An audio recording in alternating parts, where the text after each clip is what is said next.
Good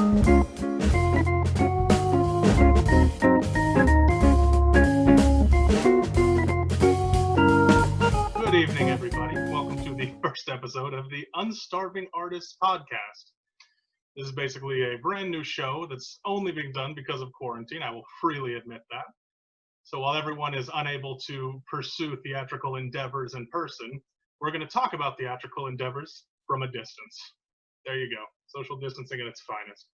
So today, for my first episode, I'm going to be speaking to a good friend of mine who also does theater. We met, I'll get into the story of how we met with her. It'll be better that way. But we both do theater at different schools. And then we met through theater, and we kept in touch since then. So I wanted to talk to her for the first one, get her insight on things, what things are like from where she's at, theater, life, everything. So we're going to get started with that. Bring her on now. Ladies and gentlemen, let me introduce my friend, Jasmine Ryan. There she is. Oh my gosh, she's mic'd up and everything. Look I'm at that. mic'd up and everything. We had just done a prelim meeting and you had nothing there with you, and now you're just like, oh look, Now look who's the at pro me, now. running with the pros. Man, I feel so emasculated now. That's a good look. Well done. So anyway, just kind of an intro, what we're doing, what we're talking about, that kind of thing. So I want to turn it over to you first. You look much higher in the frame than I do on a side note.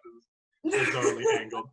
So I guess just to get started, I always like to ask the most thought-provoking question first, get things going. So I guess the first question would be, Jasmine, how you doing?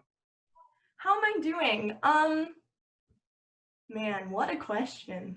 Tough one, right? It catches people off I guard. feel like I've read like Kierkegaard write several essays about no, I'm just kidding. I'm doing okay. I'm doing all right. It's hot. It's Texas summer sweaty. Trying to avoid getting the big sick, you know? All COVID. But I mean, all things considered, I guess I'm doing okay. Good. Glad to hear that. So, little intro for anyone who watches this down the line. We are still currently in the middle of a pandemic, as you do. Oh, yeah. So for people like us who really get our thrills through doing theater and the live performance aspect, there's none of that. So we're kind of stuck here virtually distant. So how is that going? Are you still doing the lockdown? Obviously we live in Texas, so things are a little open more if people choose to take part. How's that going for you?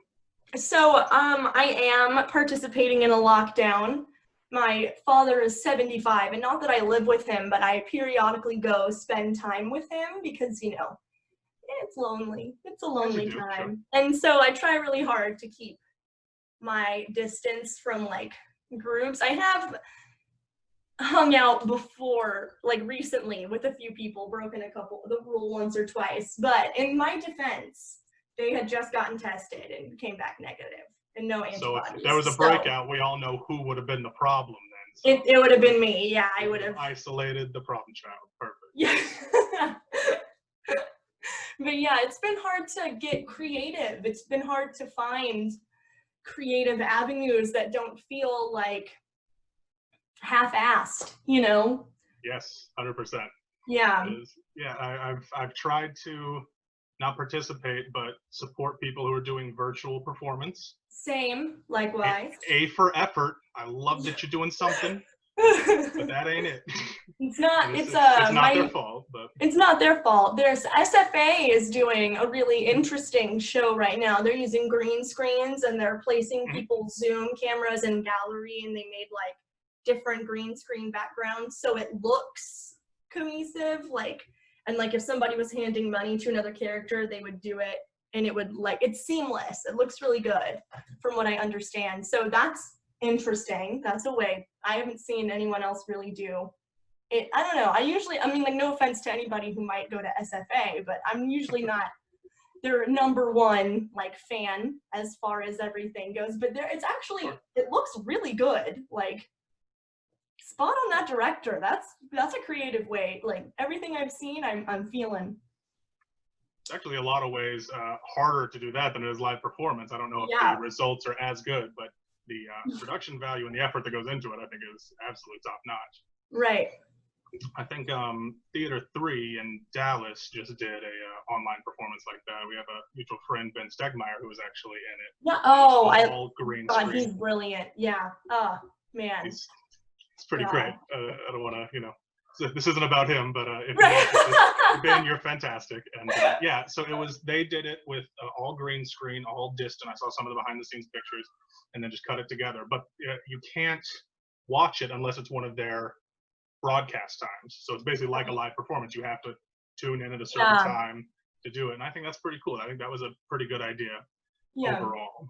I agree. So I think that was awesome. I'm not going to get into my feelings on SFA. I think I like the people there. Nothing against them. I think they're great. But, everyone has their opinions on certain things. Everyone has what, yeah. Those things. So, but getting into that, the only reason I know SFA is because we ran into them at a theater festival that we both attended. So I figured we give some background into how we know each other. Right. We are both theater people, I think would be safe to say. I agree. Okay, good. So we actually met when I came to your school, which was hosting a theater festival. My school was attending and performing. And so we got to basically meet each other on stage before we ever met each other in person, which I think is always a better way to do it. Because agreed. If you're not good on stage, why do I want to know you as a human being, really? If you're not going to put effort into your craft, then I need to nothing worse than cultivating a relationship over time than seeing them on stage and being like, this is never going to work. They have absolutely no drive. Yeah, I know. So I'll take the kids and I'm leaving.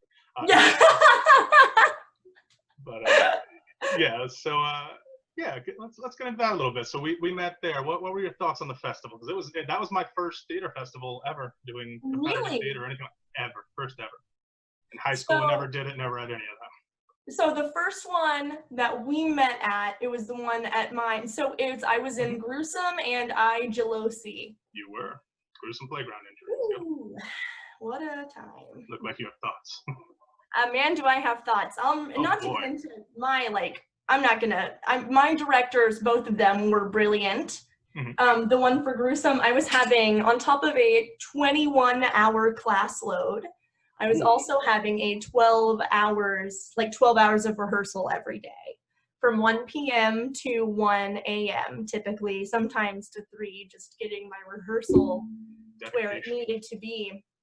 It was so emotionally draining, I'm telling you. But it was so worth it. And not to get in, Gruesome was so just draining is the only word I can come up with. It's such a hard piece emotionally to really get into. And then I Jealousy is a fun kind of, oh God, what is the commedia show? I almost said an Arlecchino show, which is not the word. That's a stop. Some people watching this wouldn't know the difference, so you could have gotten away with it. Touche, you got me there. I sure didn't before Jealousy, so before I had to do it, so commedia, read about it.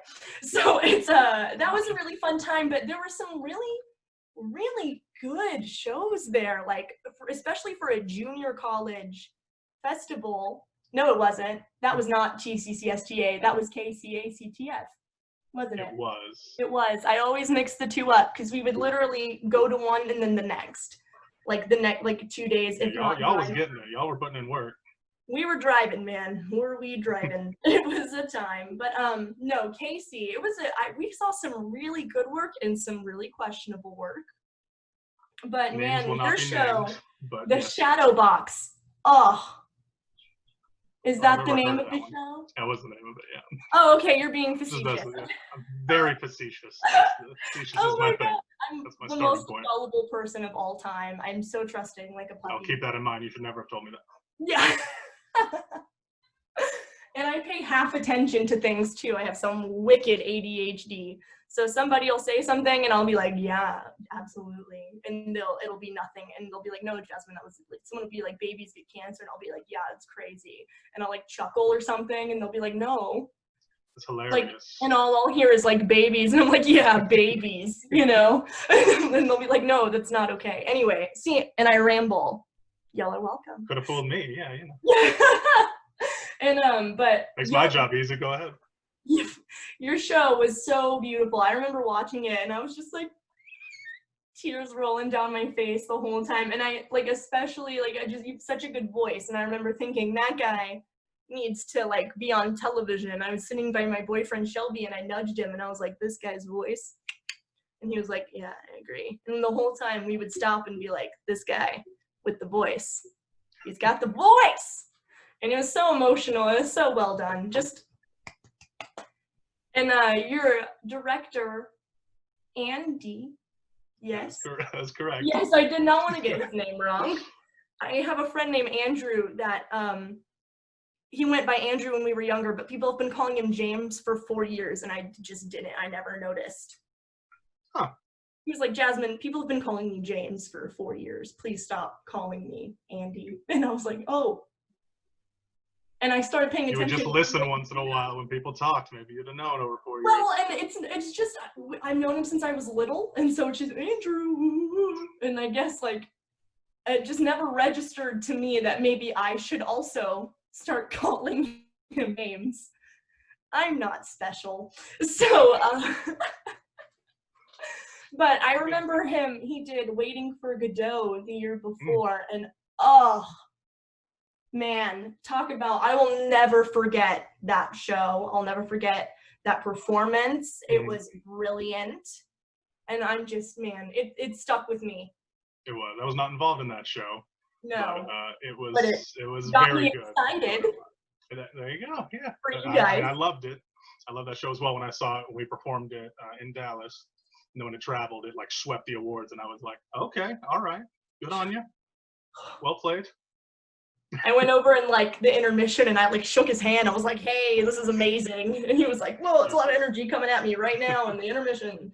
Like, it's true. It was probably a nervous wreck. Yeah.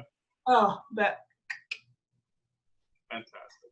Agree. And since I guess you're going to just sit there and compliment me the whole time, which isn't what I was asking for, but it happened. Oh, no, of course not. I just, Let me go ahead and return the favor there. Oh. Because, I got to. I mean, no. I joked about the fact that sometimes you'll see someone on stage and think, oh, they're really good. I want to get to know them better. But, I mean, for you, you had to open, this is worth noting, you had to open the festival as a lead in a huge show on a main stage. Yes. As one of the leads in Igelosi, which is it's commedia, so it's very physical, it's constantly moving, there's a whole lot of movement and everything. Yes, exactly. My arms will never recover from this. It's still my go-to. A lot of standing in that stance. I literally, while watching that show, leaned over to people and said, I couldn't do the standing in this show, much less anything else. Like the acting, the lines, the over-the-top kind of feel of it, which is awesome. But I was like, I couldn't do the standing, the position standing for something. My back would be killing me. It'd be terrible. Oh. But then, as if all that's not enough, you have to, and this is something specifically for host schools, you then have to stay up while the other school is bringing their stuff in. After you unload your production, they bring it in, so you're up all night. Then you have to see shows all the next day. And then at like 9 or 10 o'clock the next night, in the understage, you were the lead of a 2-person show. Yep. Through some playground injuries, and you had to do all that after. I was exhausted, impressed, just like, man, because the performances were so radically different, number one. Oh my God. But also just so good. And I don't really like expounding on it. I don't like expounding on it. I don't know how to expound on it and make it any clearer. It was just good. Like, it was just so real and naturalistic. And you believed you completely bought into the relationship with the other actor. What was his name? I want to give him credit. Cody. I know it started with a C. Cody. I almost said Chad. I apologize for that. Cody Osborne? Is that right? Osborne? Yes, actually, yeah, Boom, good job. so I almost couldn't tell you his last name for a minute. I was like, nailed it. So I remember I was really into that show, and I read like the playbill and everything. I remember his name specifically, but yes, it was brilliant and so well done. It's so believable, and that's such an intense script emotionally that just watching it was unreal. So my director for that one said it'll rip your heart out and make you eat it and cry into it and then laugh at it, and that's like the only way I think. Could not have worded it better. I should have just shut up for the last 5 minutes and let you say that and would have gotten it. No, I never shut up, so I will never ever tell you to shut up. It's probably good that if someone else is talking, I can shut up. Like, yeah. So, but yeah, I mean, that was incredible. So I guess let's piggyback on that, since that's what we're going to get into next anyway. Specifically for you doing those 2 shows, I like a lot of talking about the actor's process and building character and all that stuff. So since you were doing 2 shows so radically different at the same time, I really want to get your insight into how that was going and how that went by. Oh man, I wish I could say that I had like a really impressive process and I was really sophisticated and mature. But actually, I think I just cried a lot and ate my weight in pizza rolls. Like,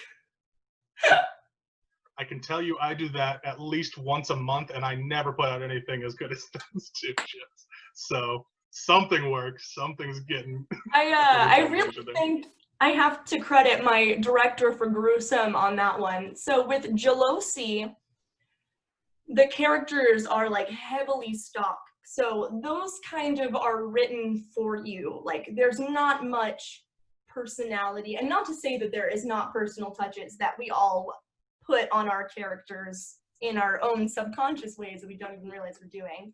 But for Gelosi, that show was pretty much like my director had a vision. She knew what she wanted. Like there was no highway option for that. Like she knew she was like to the book. She had it mapped out, planned out, like how she wanted them to be. But also Gelosi is like historically like the base for most of the stock characters. The Gelosi company is where we get a lot of them. And the Isabella I played Isabella Canali Adriani. I'm bad at Italian.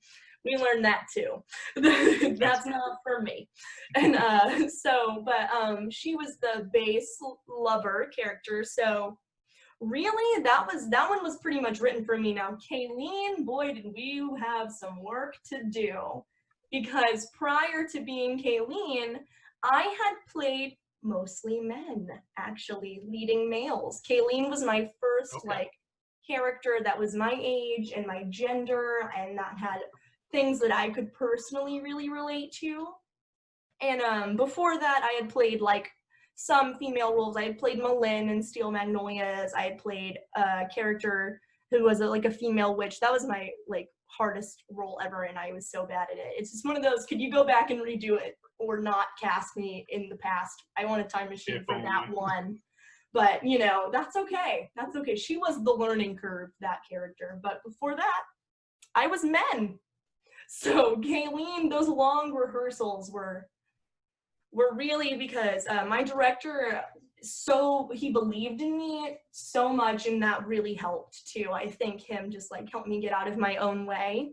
And that was, you know, that I really did struggle with her. So I'm so thankful that it went well that night and that everybody really enjoyed it and enjoyed the performance. Because man, that process was like, there's not a word, you know, just a sound, and it's vomit. It was. I absolutely know that feeling. Yes, it rang very true for me. That shows 100%. So I can't let that comment go by without expounding. You played men mostly, you say. I did. Was there a reason for that, or was it just circumstantial, or and let's how does one get into that kind of typecasting? So, my high school was very small. We bounced between really big 1A to really, really small 2A. We did not have any funding for a theater program, and my theater director is so amazing, but he's super punk rock, and he picked shows like Boy Chick and he did the Caucasian Shock Circle one time because they told him he couldn't, and he's like, screw you, I will. And we took that to state, knock on wood, but I have to do that for him now because he's my G. And but I'm 5'9" and have been since the 7th grade. And where I come from, people are not tall. And I was also very, very thin, and I have a relatively deep voice. We could work with it. And there was just no possible way anybody else was gonna be taller than me. No matter what, it was gonna be awkward. And we had maybe 1 to 2 dudes every time maybe think about doing theater for one act. And so he would say, all right, what guys do we have? And someone said, we have Jasmine. And he went, all right. He was like, well, okay. That person sealed your fate, whoever said that. I can't remember, and I want 3 words and just. I want to like punch them and hug them. Like, do you know what I mean? I do.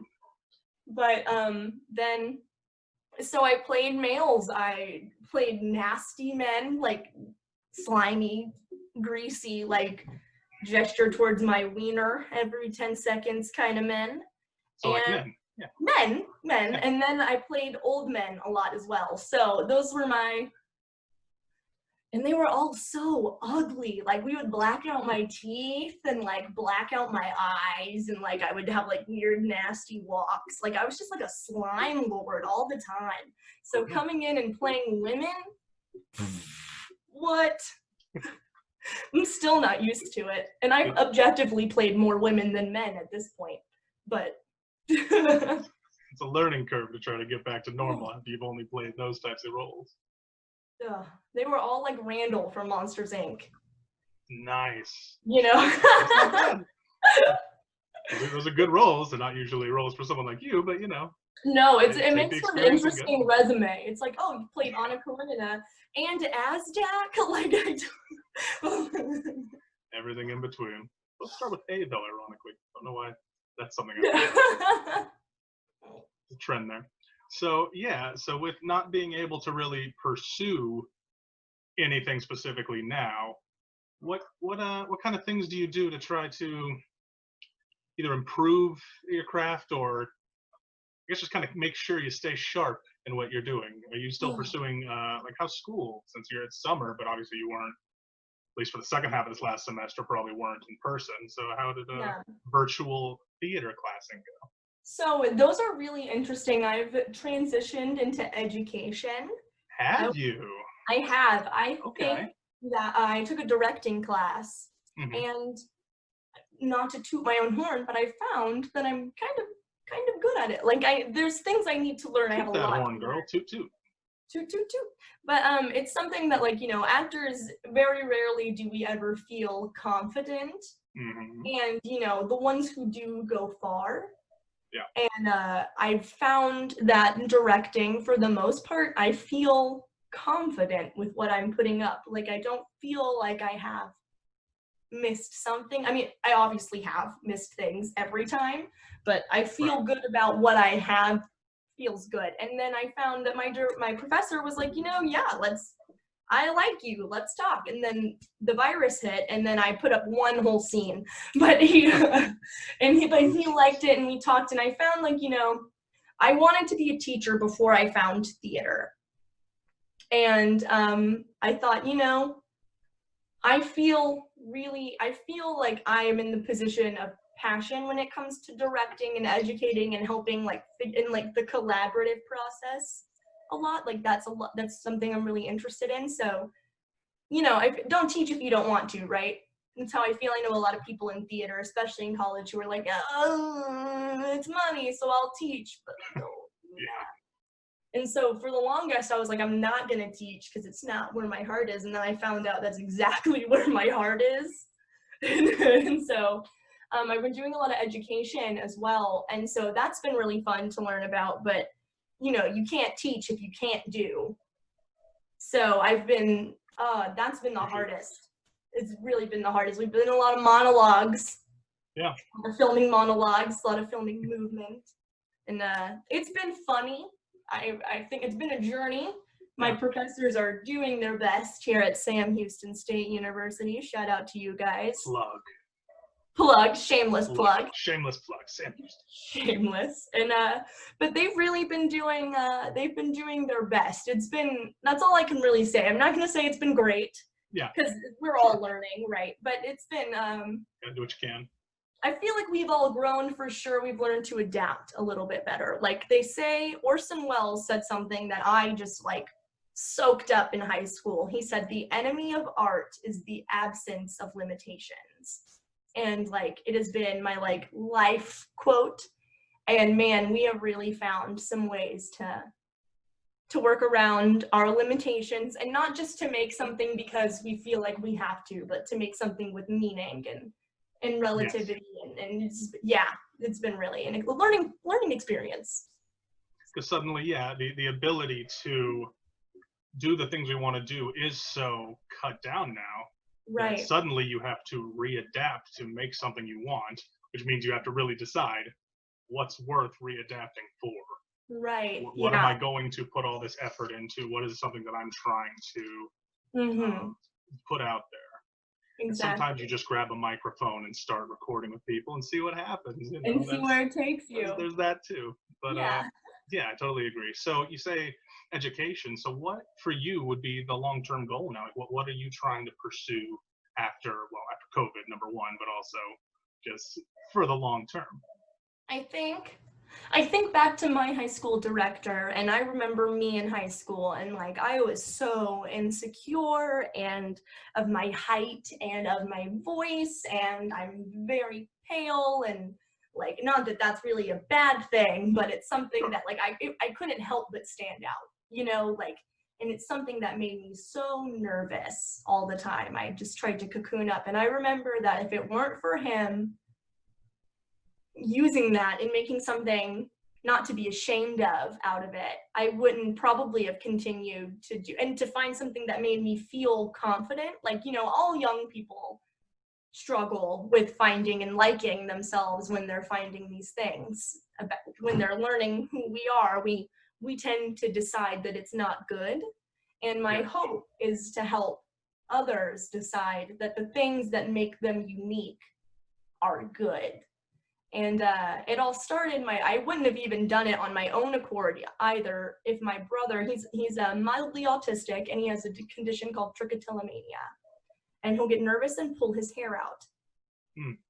And so to control it, I have very long hair, lots of it, and he wouldn't pull mine out. And so in new environments, I would go with him, and he would just like play with mine, which was fine. I'm super used to it. He's a little bit older than me my whole life, you know? And he was doing sound for our little rinky-dink theater program at my high school. And I sat with him, and I watched the things that made my brother feel less than, or things that he was aware of but couldn't control, not matter to my director. And it started not to matter to him, and he started to be like proud of those traits, and like, and stopped trying to mask them. And it was something so subtle in the way that theater made him appreciate that he too can be creative, and that autism isn't a limit. It's not and that really made me want to just like be a part of it, because I was like, man, who is this guy that is my brother, and I know him at home to be so quiet and secluded and shy, and me the same way, and then here we are, and he's like laughing and contributing and helping to make something, like, you know. And that's something I really feel like would make me at the end of the day know that if I could do that for somebody else in the same way that it was done for me and my friends and the people around me, like, how could you look back and regret any of that, you know? Absolutely. And that's funny you said that. That makes me think. Have you ever seen the movie The Peanut Butter Falcon? I have not, but I like the name a lot. You never heard of it? Oh man, it's it came out maybe 2 years ago, maybe last year. I'm not sure. Time is a construct. We're lost in time currently. But yeah, it was about a boy with Down syndrome who escapes from a nursing home because he wants to become a professional wrestler and wants to go to a wrestling school in the South. And he meets up with Shia LaBeouf, who they go on a base. It's a very much a modern retelling, almost of Mark Twain. Twain, of Huck Finn by Mark Twain. Okay, I was like, Mark Twain. I must not know something. That's not a story. That's not a Share thing. your history with me. Exactly. Of Huck Finn by Mark Twain. And they just go on this adventure that he wants to become a wrestler. But the guy who plays him is a real kid with Down syndrome. I say kid, I think he's in his 20s. But he's a boy with Down syndrome. A man with Down syndrome. I don't know why that sounds weird to say. It's because a lot of times they play the childlike role because someone else is with them taking on the kind of showing them the world role. So, but that's Shia LaBeouf, and then Dakota Johnson's in it as well. Long-winded. This isn't a review show for Pippa Talking. Great movie though. But the guy who plays him is a real guy with Down syndrome, and he met the directors somewhere, and he told them he wanted to be an actor, like a real big time actor. And they said, no one really gives people with Down syndrome the chance to do that. So they wrote the script for him, and then made the movie. Got chills. Yeah, it really is a fantastic movie. You should check it out. That was the first thing I thought of when he said that. I was like, yeah. Like, instead of using that as a limitation, use it as a positive. Use it to inform a character. That's a great idea. And then, and this also makes sense with the current times we're living in, get someone with Down syndrome to play it. Instead of having someone who's just a normal person play that. Like, why? Someone who knows that experience better than anybody. Right on. Yeah. Absolutely. I love that. The whole thing that I feel like only art can do is make your, like, what you consider a limitation, a gift. Like, I feel like it's such a, like, and that kind of, just, like, what about that isn't the most magical thing about human beings? It really is. It's a magical movie. It is. And him and Shia LaBeouf presented at the Oscars last year, actually. Oh, wow. Okay. Yeah. Okay, I'm following. It is now clicking in my brain. Yes, okay. Boom. So, yes, I think that's completely interesting. So, where does acting fall for you then? Is it something you're still going to pursue once we can? Absolutely. Absolutely, for sure. I am not done. I feel like, You shouldn't be. Stop it, you're so nice. But I feel like, acting is always going to be like one of the biggest things, like something that I feel like I identify with a lot, something that helps me find myself and find things about the world that I love. And I just hope that I can help others find that as well. So my goal is to keep pursuing it. I think eventually I'd like to open up my own theater later on in life and maybe transition into doing outside of like the education, like school institution work, and going into like neighborhoods and locations and stuff and helping people who wouldn't be able or wouldn't feel exposed to it or wouldn't feel that they have a place there in that. Like I said, finding people who feel like their limitations don't even let them enter the room. I'm going to force them in that room.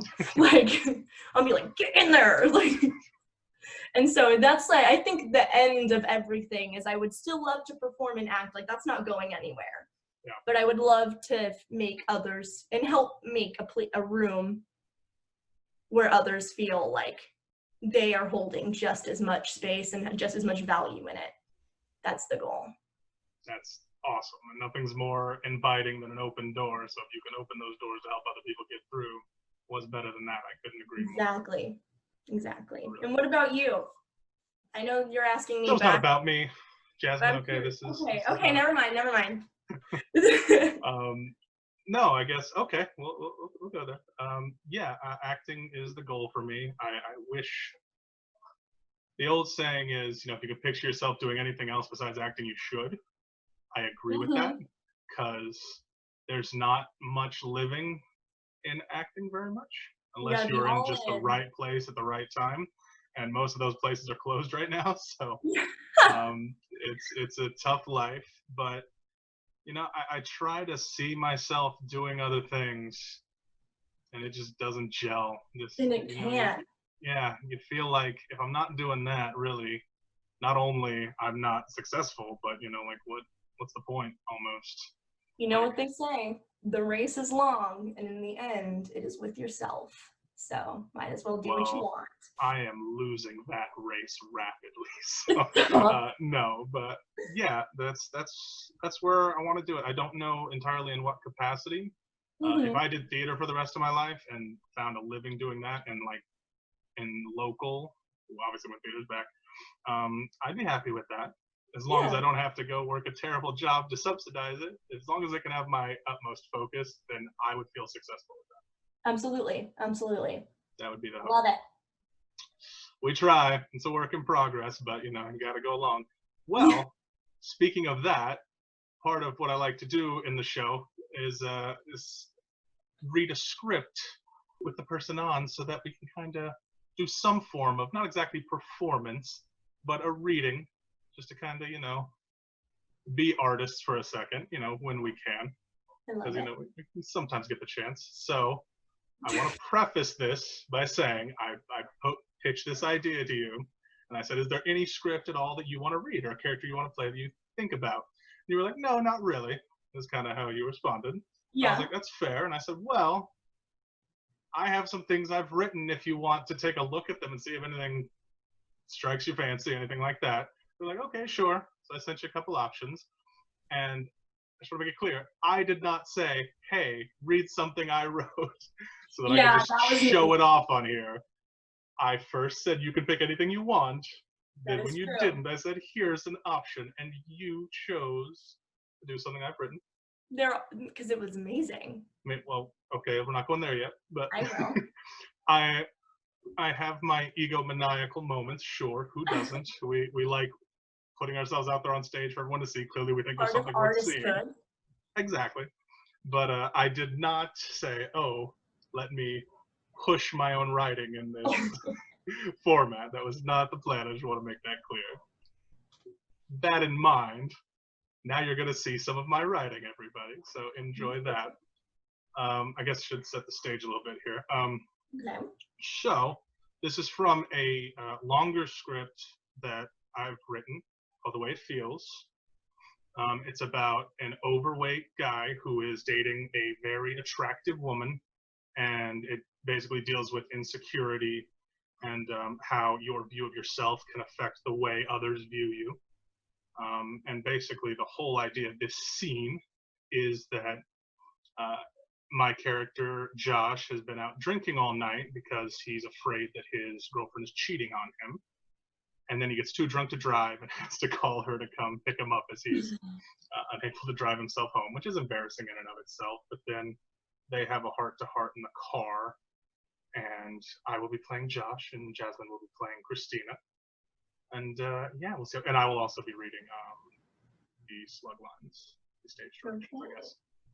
We know it is a movie script, not a play script, so slug lines technically. So, I guess, are you ready to start? You got am. Process ready? Okay. Yeah, let's do it. No, let's not. Let's do it. All right. So, oh wait, I gotta be drunk in this. So. Yeah, get into it. All right, I'm drinking all night. Interior, Christina's car at night. Josh sits in a drunken haze in the passenger seat, while Christina, looking tired and a little disheveled herself, drives them both home. So do you want to tell me what you were doing? I was just having a drink. You can't drive, Josh. That's a little more than just having a drink. I was thirsty. Do you really think this is funny? What's the big deal? I got a little drunk, so what? Josh, do you really think that I'm mad that you got drunk? I'm sorry, is this not your angry voice? You could have fooled me. Oh, I'm infuriated, but not that you got drunk. It's because... I'm not a model? What? Because I'm fat, because I'm not a good-looking guy you deserve. Is that why? What the hell are you talking about? I know what I am, Christine. I'm not an idiot. Well, I'm going to have to go on ahead and disagree with you there because you're acting like a complete idiot. All the more reason you are better than me. Christina hits the brakes and turns down a side street. Josh gets a little nauseous from the sudden action of the vehicle. What'd you do that for? You listen to me right now, Joshua, and you listen good. Oh shit, I'm getting the full name treatment now? Yes, you are, and that's something one of us actually does deserve. Now shut your mouth for a second and listen up, you got it? Is it not the way adults are supposed to behave? I'm really not in any position to comment on how adults are supposed to behave at this particular moment. That's fair. Now say you'll shut up and listen. I will. Look at me. First of all, I'm not angry with you. I'm upset and frustrated with you. Second of all, it has nothing to do with the fact that you're drunk. While you getting drunk isn't my favorite thing in the world, you're an adult and you can do what you want. I understand. I know you had a rough day at work today. That's an understatement. Hey, you're shutting up and listening now, remember? I know you like to go out and have a few drinks with Nick or whoever, and that's fine. It's never bothered me, you know that, but when you sneak out of our bed and you don't tell me what's happening, you don't answer my texts, and then call me drunk and unable to drive yourself home, that's what upsets me. That's what frustrates me. When you feel the need to hide things from me, when you feel the need to escape from me, when you don't tell me what's going on in your head and what's bothering you, and when you let stupid shit like those jerks in the parking lot the other night get to you so much so that it starts to affect us, then yes, in those moments I do get upset. And those are the only times when I agree with you when you say that I deserve better. It has nothing to do with how you look, Josh. You should certainly know that by now, and I can't believe you don't, but I will still try to get you to see yourself the same way that I see you. But if you continue to act like this, keep putting yourself down and putting up this wall between us, then be careful, because you may actually get what you're looking for. I'm so sorry. Let's just save it for now, all right? We'll talk tomorrow when you're sober. Oh, please, I don't want it to end the night like this. Tomorrow, Josh. Christina stares forward, transfixed on the road. Josh sinks into his seat, defeated, stares out of the window, alone again. Wow, Damn. I love this script. Yeah, so I love that I just got to sit there while you did all the heavy lifting. That was my favorite. Stop it. You literally wrote it. You are the heavy lifting in the scene. Like, you wrote the whole thing. Well, that was fantastic. I've never heard that monologue done out loud. I've only heard it in my head, so it was nice to actually hear it, I guess, for lack of a better term. Yeah, we have yet to read it out loud, so I wasn't really sure. You've never read it out loud till then? Not with somebody. Okay, fair enough. Or in front of somebody, I guess, as well. How do you feel? I read in my room to my cat. I was like, all right, Winston, let's Winston, is that your cat's name? I was going to ask earlier because he was in the background. I was like, people are going to wonder. Where is he? He's so I have no idea, so but he was there. He's probably under the bed. People are going to ask Winston in the chats.